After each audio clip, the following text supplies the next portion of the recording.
உலக தமிழ் நேயர்களுக்கு அன்பு வணக்கம். இது திங்க் பாலிடிக்ஸ் அரசியல் பழகு.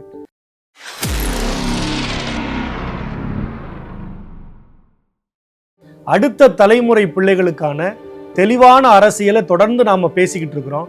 இன்றைக்கு மிக முக்கியமான ஒரு பிரச்சனை குறித்து தமிழ்நாட்டில் தீர்க்கப்பட வேண்டிய ஒரு அறிவார்ந்த அற்புதமான செய்தியை குறித்து தான் உங்ககிட்ட பேசலாம்னு இருக்கேன்.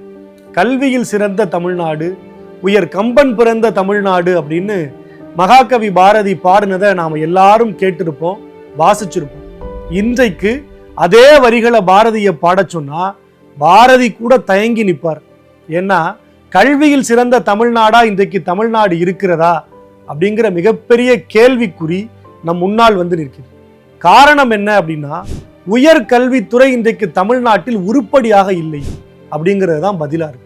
பல்கலைக்கழகத்தில் பேராசிரியர்கள் சம்பளம் வரலன்னு சொல்லி உள்ளிருப்பு போராட்டம் நடத்துறாங்களே, தமிழ்நாட்டின் உயர்கல்வித்துறை எந்த அளவுக்கு இருக்கு அப்படிங்கிற கேள்வியை தான் இந்த போராட்டம் நம்மிடையே கேள்வியாக வந்து இருக்கு. ஒரு 4 நாட்கள் உள்ளிருப்பு போராட்டம் நடத்தி சம்பளத்தை எங்களுக்கு கொடுங்க அப்படின்னு பேராசிரியர்கள் அரசாங்கத்திடம் கேட்க வேண்டிய ஒரு சூழல்ல தான் இன்றைக்கு உயர்கல்வித்துறை இருக்குது. குறிப்பா சென்னை பல்கலைக்கழகம், மனோன்மணியம் சுந்தரனார் பல்கலைக்கழகம், தஞ்சை தமிழ் பல்கலைக்கழகம், பாரதிதாசன் பல்கலைக்கழகம் போன்ற பல்கலைக்கழகங்கள்ல பணியாற்றக்கூடிய பேராசிரியர்களும் தற்காலிக விரிவுரையாளர்களும் சம்பள பாக்கி இருக்கு அப்படின்னு பொது வெளியில வந்து பேசுவது ஒரு நாட்டின் ஒரு ஆளுகிற அரசாங்கத்தின் மீது ஆசிரியர்கள் வைக்கிற மிகப்பெரிய குற்றச்சாட்டு. தமிழ்நாட்டில் இருக்கிற பல்கலைக்கழகங்களில் பணியாற்றுகிற பேராசிரியர்களுக்கு ஒரு மாதம் வழங்கப்படுகிற சம்பளம் மட்டும் 16 கோடி ரூபாய். 6 மாதங்களா சம்பளம் வழங்கப்படலைன்னா இது எவ்வளவு பெரிய நிதி பிரச்சனை. இந்த பிரச்சனையை பற்றி ஆளுகிற தமிழக அரசு கிட்ட கேட்டா நிதி சிக்கல் இருக்கு, அதனாலதான் சம்பளம் போடல அப்படின்னு சொல்றாங்க.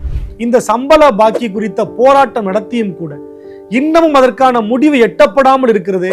உயர்கல்வித்துறை அமைச்சர் இதற்கு என்ன பதில் சொல்ல போகிறார்? இந்த அடுக்கடுக்கான கேள்விகளை தமிழ்நாடு அரசை நோக்கி நாம முன்வைக்கிறோம். குறிப்பா சென்னை பல்கலைக்கழகத்துல 2 ஆண்டுகளுக்கும் மேலாக துணைவேந்தர் நியமனம் செய்யப்படல. துணைவேந்தர் இல்லாம ஒரு பல்கலைக்கழகம் இயங்குது. பல்கலைக்கழகம் துணைவேந்தர் இல்லாம இயங்கலாம், ஆனா பேராசிரியர்களுடைய பணி உயர்வு, ஊதிய உயர்வு 2 ஆண்டுகளா அப்படியே நிக்குது. இந்த கேள்விகளுக்கு பதில் சொல்ல வேண்டிய தமிழக அரசு, ஆளுகிற திமுக அரசு மௌனம் சாதிக்கும். இந்த பிரச்சனை தொடர்ந்து நீள்வதற்கு என்ன காரணம்? போதிய நிர்வாக திறன் இல்லாததுதான் காரணம். கடந்த ஆண்டு சென்னை பல்கலைக்கழகத்தின் வங்கி கணக்கு வருமான வரித்துறையால் முடக்கம் செய்யப்பட்டது. எவ்வளவு பெரிய வேதனை! ஆசிரியர்களுக்கும் பேராசிரியர்களுக்கும் சம்பளம் வழங்க வேண்டிய வங்கி கணக்கு முடக்கம் செய்யப்பட்டதால சம்பளம் நிலுவையில் இருக்கு. வருமான வரித்துறை 424 கோடி ரூபாய் நீங்க வரி கட்டணும்னு தமிழ்நாடு அரசுக்கு கீழ் இயங்குகிற சென்னை பல்கலைக்கழகத்தை கேட்கிறாங்க. ஆனா முழு பொறுப்பும் பல்கலைக்கழகத்தை சார்ந்ததுன்னு தமிழக அரசு பின்வாங்குது. காரணம், 51% நிதி அரசாங்கம் கொடுத்தால் மட்டும்தான் அது அரசாங்கத்தினுடைய பல்கலைக்கழகம். எங்களால் அவ்வளவு நிதி கொடுக்க முடியல, அதனால சென்னை பல்கலைக்கழகத்தை சுயநிதி பல்கலைக்கழகமாவே நீங்க ட்ரீட் பண்ணுங்க அப்படின்னு தமிழ்நாடு அரசு சொல்வது கையாலாகாத தனத்தை காட்டவில்லையா? எப்படி தீர்வு கிடைக்க போகிறதுன்னு நாமெல்லாம் பேசிக் கொண்டிருக்கிற இந்த நேரத்தில் திருவாரூரில் கலைஞரின் பெயரில் புதிதாக ஒரு பல்கலைக்கழகத்தை நாங்கள் திறப்போம் என்று சொல்லுகிற தமிழ்நாடு அரசு ஏற்கனவே பல்கலைக்கழகத்தில் இருக்கிற பிரச்சனைகளுக்கு ஒரு முடிவு கட்டாம புதிய பல்கலைக்கழகத்தை திறப்பது எப்படி சரி என்று எதிர்க்கட்சி தலைவர் அதிமுகவினுடைய பொதுச் செயலாளர் எடப்பாடி கே பழனிசாமி கேட்கிறதுல என்ன தவறு?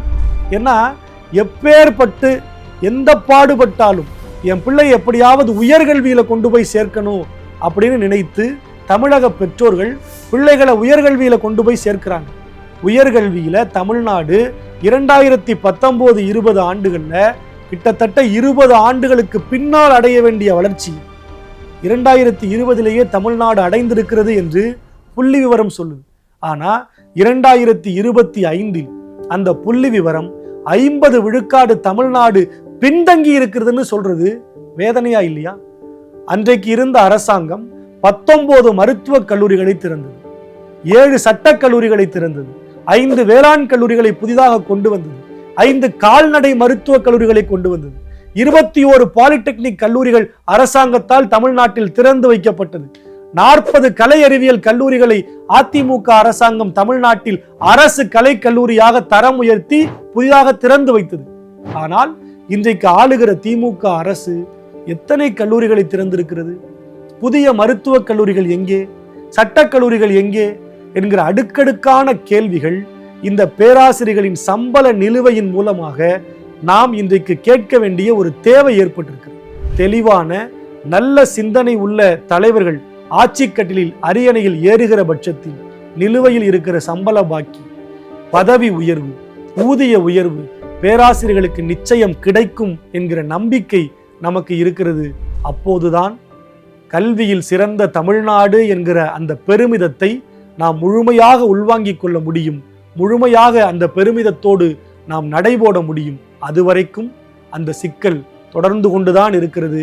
இந்த சிக்கலுக்கு தமிழ்நாடு அரசு என்ன தீர்வை தரப்போகிறது என்கிற கேள்வியை உங்களிடத்தில் விட்டு, இது மாதிரியான இன்னும் நிறைய பயனுள்ள அரசியல் தகவல்களை, தெளிவார்ந்த சிந்தனைகளை, அடுத்த தலைமுறை பிள்ளைகளுக்கு தெளிவான அரசியல் சித்தாந்தங்களை, நல்ல பயனுள்ள அரசியல் தகவல்களை தொடர்ந்து வழங்குகிற திங்க் பாலிடிக்ஸ் பக்கத்தை பின்தொடருங்கள். நன்றி, வணக்கம்.